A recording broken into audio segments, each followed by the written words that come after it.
Alright, welcome back. We were looking at this quarter 4. This is clip number 9 or part number 9 in chapter 18. In the previous clip, we were looking at quarter 4 of the cash budget. Okay, having got the additional information that excess cash will be deposited or invested for short-term purposes at 2% per annum compounded quarterly, and deficit cash will be borrowed short-term basis at the APR or interest rate of 12% per annum compounded quarterly. Alright, so here in the final quarter, okay, you have the cash balance which is 50, beginning cash balance, which is from here. Ending cash balance here would be the beginning cash balance here. The net cash inflow was obtained from the previous earlier slides. Okay, this is net cash receipt minus cash payments. So you have the net cash inflow of 122 million. Right, and then short term is repaid. But before that, there will be some amount here, a very small amount, which is 13 million from here, which you have borrowed. Okay, multiplied by 12%. Why minus? Because it's a cost. It's not a revenue. It's not a yield. It's a cost that you need to pay. So therefore, it is 12% divided by 4. So this is 3%. Sorry. Just now I said it was 2.25. It's supposed to be 3%. 3% multiplied by 13 million. So you get 39. 0.39 million. This will be a cost. But this is rounded to the nearest million, and therefore it is 0 here. Okay, it's stated as 0 here. Now you repay 13 million. Why? Because you have excess. Your ending cash balance, when you add these two, it's 159. You want only a minimum of this much. So it's much more than that. So therefore you repay the borrowing. Then you have surplus. You will repay the borrowing first. Therefore 13 million is repaid. This 13 million here, which is borrowed, is repaid here. Therefore, your balance becomes 0. Your borrowing balance. So this 13 million is repaid. So your ending cash balance will be this plus this minus this. You get 159. You want a minimum of 50. Therefore, you have excess of 109 million. So that is the end of quarter 4's cash budget. So a cash budget. Okay, previously we stopped here, net cash flow here. Okay, and we did surplus and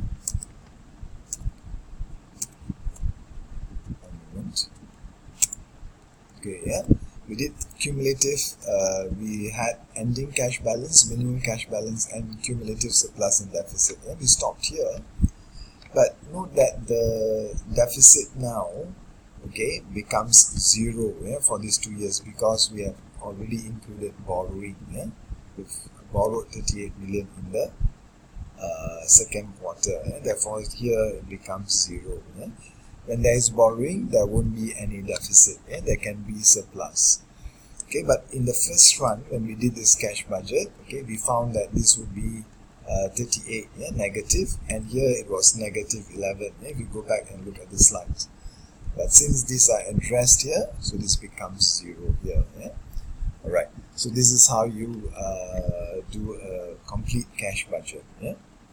Alright, let's move on to the next topic. Okay, with this we finish this chapter. It's a review. This quick quiz is a review of what we have covered so far in this chapter.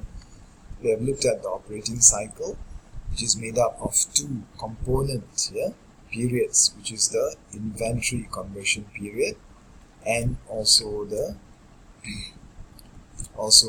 receivable period. And the cash cycle is actually a component made up of 3. It's a period made up of 3 component periods, which is the operating cycle, which is based on the inventory period as well as the receivable period, and you minus the payable period. That is the cash cycle. So these two we have seen, and we know how to compute the operating cycle and the cash cycle. Alright, Then difference between flexible short-term financing policy and restrictive, okay, short-term financing policy. What are the pros and cons of each here? We know what is flexible, right? Flexible means you use some amount of long-term financing to finance your temporary current assets. Then it's called flexible. Restrictive is when you use short-term, some amount of short-term financing is used to finance some of your permanent current assets, permanent assets or permanent current assets. Okay, what are the pros and cons? The flexibility, flexible short-term financing will have low risk, low risk, but then it will have high cost. Okay, but restrictive will have low cost, but it will have high risk. So there are pros and cons, and there's a trade-off between the two. No one policy is always better than the other. Alright, then what are the key components of a cash budget? Okay, we know there are collections, then there are purchase payments, then there are other payments, and you have the cash balance. Apart from the cash balance, you also have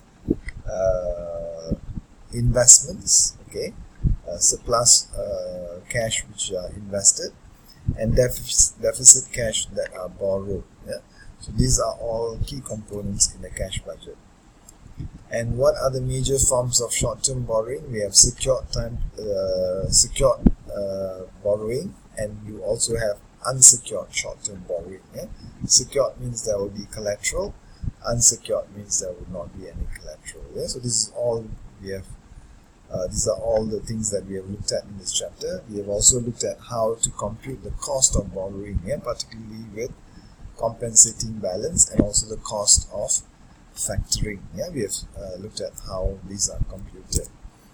Alright, now we move on to a comprehensive problem here with a quoted interest rate of 5% and a 10% compensating balance. What is the effective rate of interest? Okay, so this is with compensating balance. The stated interest rate is 5%. This is, let's say this is 5% per year.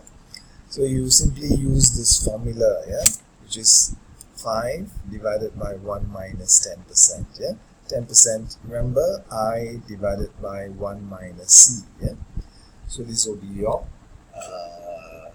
effective rate of interest. It won't be 5% because there is 10% compensating balance. It will be higher than 5%. So it is 5.56%. Alright, now the second one is about factoring. With an average accounts receivable of 5 million and credit sales of 24 million. You factor receivables by discounting them 2%. This is the discounting factor. What is the effective rate of interest on this factoring? What is the cost of factoring? Okay, on an annual basis. So you use the formula. This is D divided by 1 minus D. This is 2% divided by 1 minus 2%. You add 1 to this. Then you raise this to the power of 24 divided by 5. This is M here. That means the number of times the receivables are sold or the interest is compounded. So because 24 million is 1 year, 5 million is that proportion of a year. So the inverse of that is the number of times interest is compounded or receivables are factored or sold. Okay, so therefore it's 24 divided by 5 minus 1 here. Okay, you get about 10.18%. This seems to be rather low because you have 5 million accounts receivable outstanding. Okay, and your sale per year is 24. So your collection period, average collection period is rather long. And therefore this 2% over a long period of borrowing allows you to have a rather low cost of borrowing. If let's say this is more than 24 or this is less than 5 million, then this cost will become higher. Alright, so with that we finish this topic, okay, and we will stop this clip here, and we will discuss in the next clip a new chapter, which is chapter 19. Thank you.